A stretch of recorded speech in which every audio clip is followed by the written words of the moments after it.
To stay on this topic of sort of women and women boxing payout, this really amazing clip from the sort of new. So remind me what this is, Rob, exactly. Like Carl Frampton is like producing this show. Like he's not always hosting this podcast, it seems, but like he's on it every week with Chris Lloyd. Chris Lloyd's like that. But he doesn't do every interview, I should say, right? Like it's not always him conducting everything. Because Chris Lloyd is the one doing the interview here. It's not. Yeah, Frampton's there, sort of like chipping in. Yeah, okay. Like the guy that's. Is it a show, podcast? What specifically is it? Yeah, it's like video recorded podcast. Like what we do, right? Okay. Yeah. I'm just curious. I just want to give them a lot of credit because I think they've done a fantastic job. Like Frampton's media little tiny career he's been doing recently, I think is nice. Like I like what he's been doing. Yeah. I think post boxing career, Frampton's he's gonna be good. Yeah, and he's gonna be really good. So again, go check out this podcast, TKO podcast, to get the full podcast, the full interview. But let's listen to this little clip from Heather Hardy talking about women's boxing and why she sort of made the transition to women's MMA at times. And maybe I know Fu might have a little rant here, but it should be a good one. At first in New York, right? Like when I'm 37, so when I came up in the amateurs, girls didn't get to box in the Olympics. We weren't allowed to box in the Olympics, right? And I turned pro, and as I was a pro, that's when the first class of girls were competing. Those are the girls that you hear all the names now, right? Like Katie Taylor and Clarissa Shields and Nicola Adams. There are a handful of those girls that people are paying attention to. But in my time, nobody cared about us.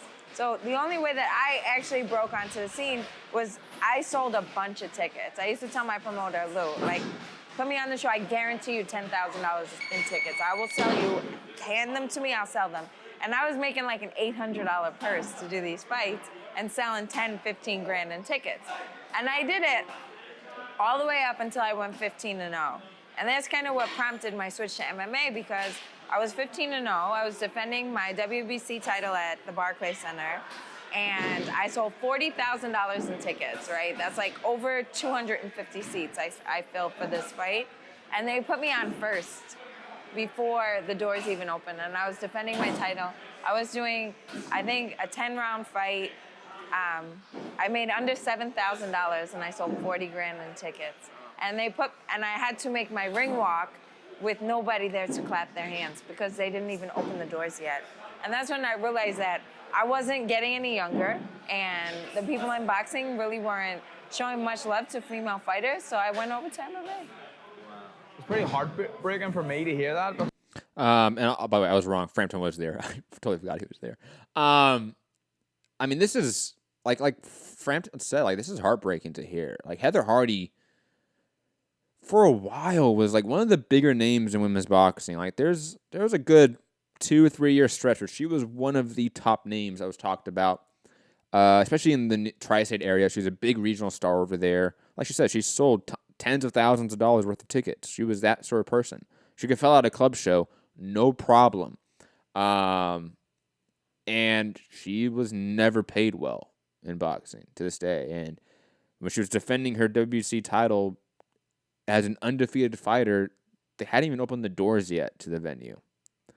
Like this is pretty just saddening, man, honestly. As a person that loves women's boxing, loves women's MMA, and has seen what a person like Ronda Rousey did for women's MMA and the effect it's had, and to see how that, unfortunately, like there was no equivalent to that had no effect really for the Heather Hardys of the world, who were great fighters, had great careers, but largely were unknown, unseen, didn't get paid for it, and God knows how much punishment they've taken not getting paid for it.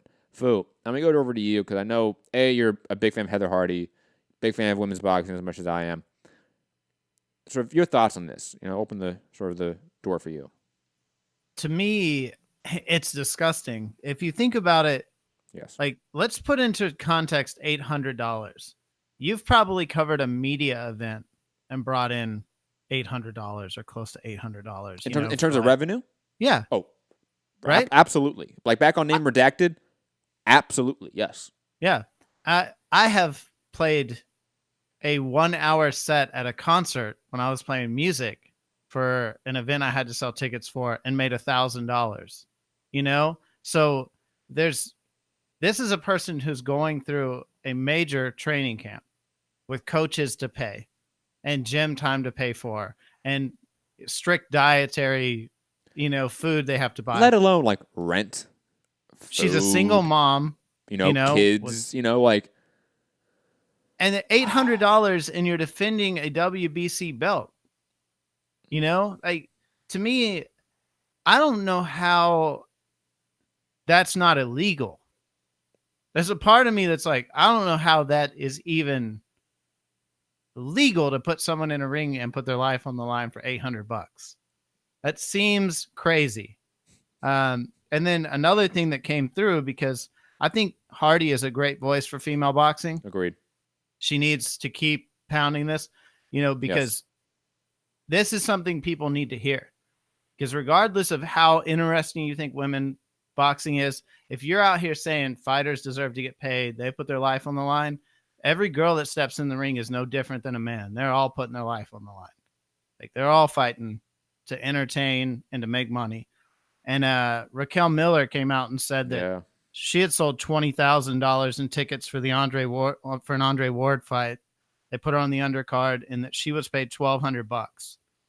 So 20,000 tickets, $20,000 in tickets, not 20,000 tickets. Sorry, guys, $20,000 in tickets, and she got paid $1,200. Imagine working a commission job and getting 5% commission, and that's all you get. And then imagine that you are having to front all the money to prepare yourself to be able to make those sales. You're an independent contractor. Job. You're an independent contractor in the extreme sense. It's an absolute joke. There's no reason for this kind of thing to happen. And it's going to start with people fighting for women to fight 12-round championship fights at 3 minutes a round. Just like what they said in MMA, right? And I got to remind everyone, it wasn't today, it was last week, and shame on me for not making note of it. I think it was like June 9th or something like that, was the 10-year anniversary of when women's MMA switched to 5 rounds and 5 minutes per round, which is the equivalent to a men's title fight in MMA. And thanks to California State Athletic Commission, which was the first state to authorize that. And the next month, we had Chris Cyborg versus Gina Carano on Showtime, which did 500, 600,000 viewers on Showtime for a women's fight. Think about that, guys. We've had Danny Garcia, Sean Porter on Showtime that did, 400,000 views? Chris Cyborg, Gina Carano, circa 2006 did this number, guys, and passed it. So, if you, like Fu said, I think that's a very accurate way of how we really address women's pay in boxing, is that they have to first be treated equal before they get paid equally. So 12 rounds, 3-minute rounds. Let's go. And again, WB fucking C out there, Mauricio Fat fucking Suleiman out there, saying, oh no, like women can say 2-minute rounds. Get your fucking ass in the kitchen and keep eating, dog, and let the women do the work, please. Please. Okay? Jesus fucking Christ. Okay? Sanctioning bodies are all fucking downright criminal and pathetic. But like you said, Phil, I think you're absolutely right. If the second we get women fighting the same amount of time as men, I think the natural domino to fall after that would be women to be paid better. Women to be treated the same. And that's what we have in MMA. Women MMA fight the same as men's MMA. Same amount of rounds, same amount of minutes, and they're roughly paid very equally in terms of the top people. So, yeah, you'd see more stoppages. You'd see more knockouts. You'd see better athletes. Things that a lot of people say, oh, well, the KO ratio is 30%. Well, they fight, a championship fight. We've talked about this before, is what? Almost half of a male championship fight. It's 20 minutes instead of 36. So, yeah, a lot of guys wouldn't get stoppages on 2-minute rounds. Fuck there's so we could have better fights. We could have these things. It's just, it's got to be fought for. And we do a big disservice to people like Heather Hardy who have to go and get their ass kicked at, MMA, because that's not what she really wanted to do with her life. She is a great boxer. She's not a good MMA fighter. She decided to do that to make money for her daughter.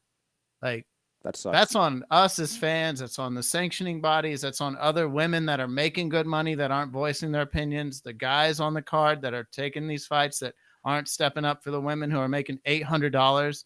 Like, I don't know how you could be like an Andre Ward. Not that he ever made a ton of money, but if you got a female fighter who sold $20,000 in tickets and you see they're getting paid $12,000, you should be a voice for that. Andre Ward got paid over $60 million for a pay-per-view that did 165,000 baht. So, there we go. Let's be honest here. Digressing. Let's talk about some fights. Unless Rob, I know Rob, you had to leave for a second. You just came back. Do you have any opinions, or you just want to move on? No, it's just really sad situation. I think, like Leonard in the chat said, he believes they should be getting 10% of tickets plus their purse. So that would have been another like $2,000 or so. So makes a difference. Fighters again, man, and this sucks because to get lawyers is a privilege. Like, you have to be a certain class to just get lawyers, and on top of that, good lawyers that can read a boxing contract and know what it fucking says. So a lot of these fighters are just entering and just starting to get some sort of traction. They are signing so many bad deals. It's like musicians. It's the same thing, It's the 360 deal in boxing. I bet there definitely is those, and for me to sit here and say fighters get lawyers, it's just not possible. It's not reality, especially in boxing where fighters are coming from a lower economic status usually than, let's say, MMA fighters usually. It's an issue that needs to be addressed, but the reality and how to address it is very hard right now. But hopefully, like Fu says, just the simple ruling of women fighting the same is a way to fix that avenue, that issue. That's a domino that could fall that leads to women getting paid better, etc. And how that affects overall fighter pay is another issue.